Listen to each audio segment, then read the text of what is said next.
Olá, seja bem-vindo. Vamos dar continuidade à nossa atividade da apostila.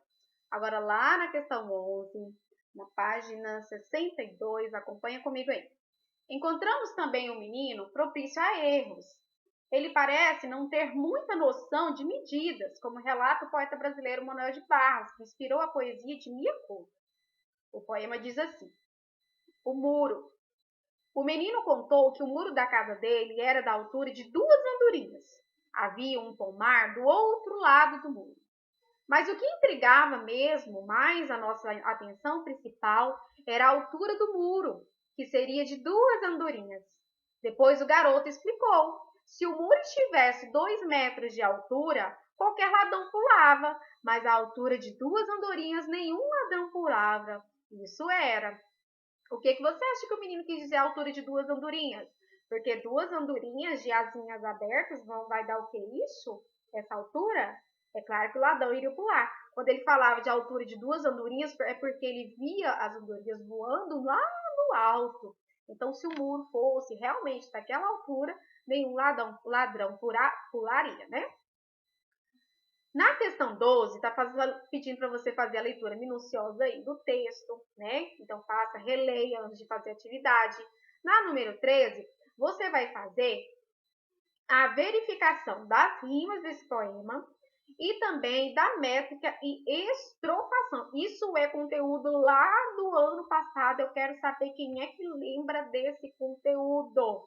Eu vou deixar um vídeo aqui também falando só sobre isso, tá bom? Para vocês conseguirem fazer essa atividade aqui. Vamos relembrar aqui rapidinho o processo de rima. Por exemplo, aqui quando a gente olha aqui, ó, ladrão, atenção. Então, já identifiquei uma rima aí. Será que tem mais? Tem mais. Aí você vai identificar elas para mim.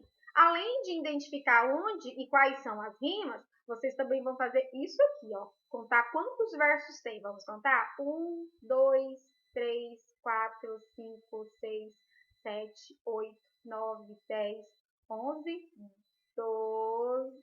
12, né? Porque essa aqui não conta. Essa daqui, ó. Quando o poema tem mais de 10 versos, ele recebe um nome em particular. Você lembra disso? Então, vai lá na aula que está falando sobre os tipos de rimas, está falando sobre os tipos de métrica e estrofação para você classificar. Combinado? E depois disso, você também vai fazer a métrica. Lembra o que é métrica? Dividir pelo som pronunciado do poema. O menino contou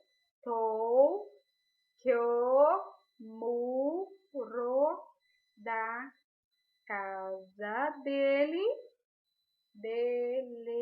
era. Lembra que a gente só conta até a última sílaba tônica. Então, vocês vão vir colocar aqui na frente o número de sílaba métrica, de sílabas poéticas que tem, a métrica do poema, tá bom?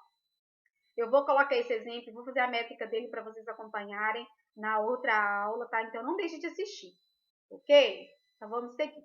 Depois de fazerem essa número 13 toda, você vai colocar o que caracteriza esse poema de Manuel de Barros, qual é a característica dele, em que aspectos o poema de Mia Couto se assemelha ao de Manuel de Barros, porque um está falando de um propício erro da menina e o outro está falando do propício erro do menino.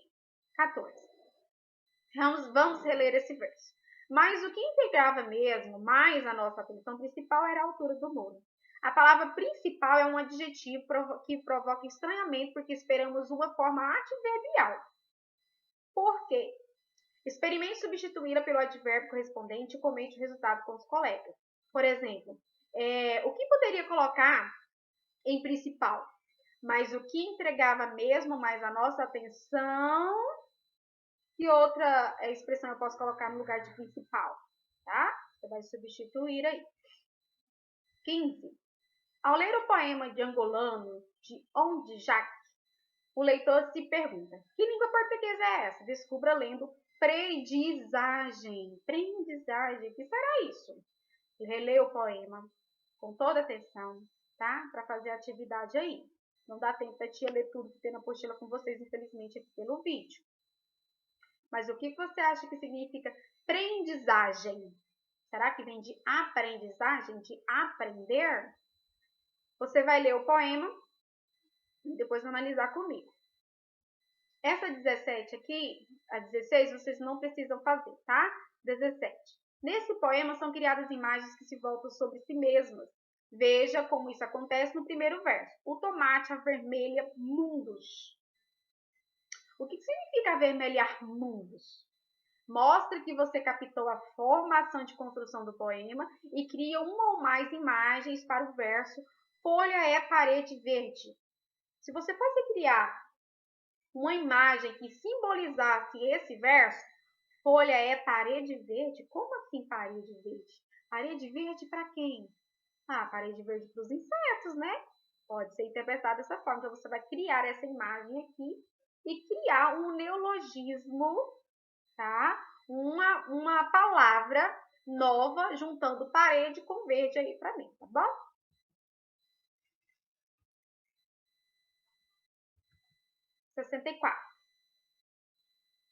Com base no poema Aprendizagem, responda.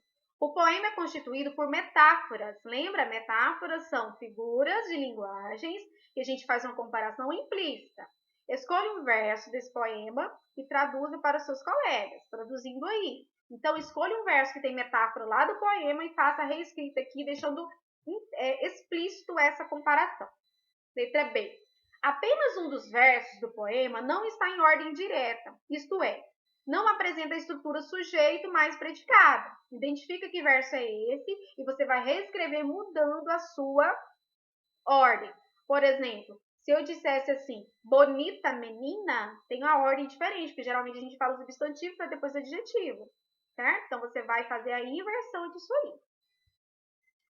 Após você fazer essa inversão dessa estrutura da oração, um dos versos do poema apresenta um neologismo. Que neologismo é esse? Lembra o que é neologismo? É uma palavra nova que o autor elabora, cria para deixar interessante dentro do poema.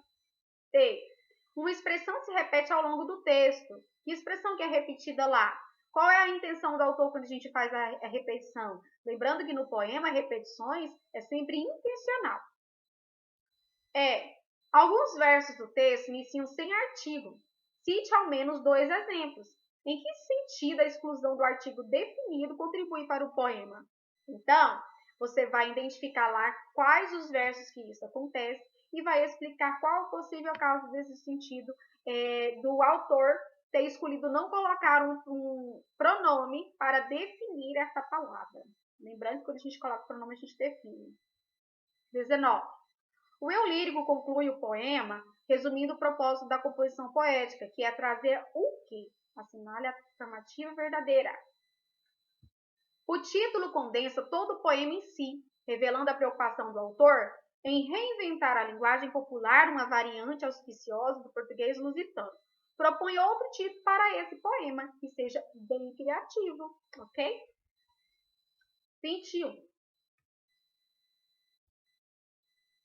Na questão 21, você vai reescrever o poema Aprendizagem e vai acrescentar alguns versos nele de acordo com a intenção do autor. Qual era a intenção do autor lá?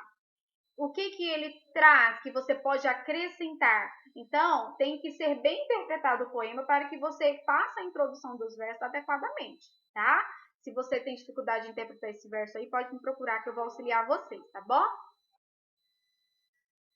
Na questão 22, você vai ler esse textinho aqui para fazer a reescrita dele, adequando a linguagem coloquial comum, porque a linguagem usada aqui não é essa, o recurso estilístico que foi usado é mais poético.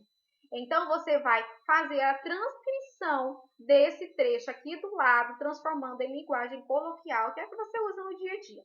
Bom? Tchau, tchau. Eu volto na próxima aula orientando as próximas atividades. Um beijo. Até mais.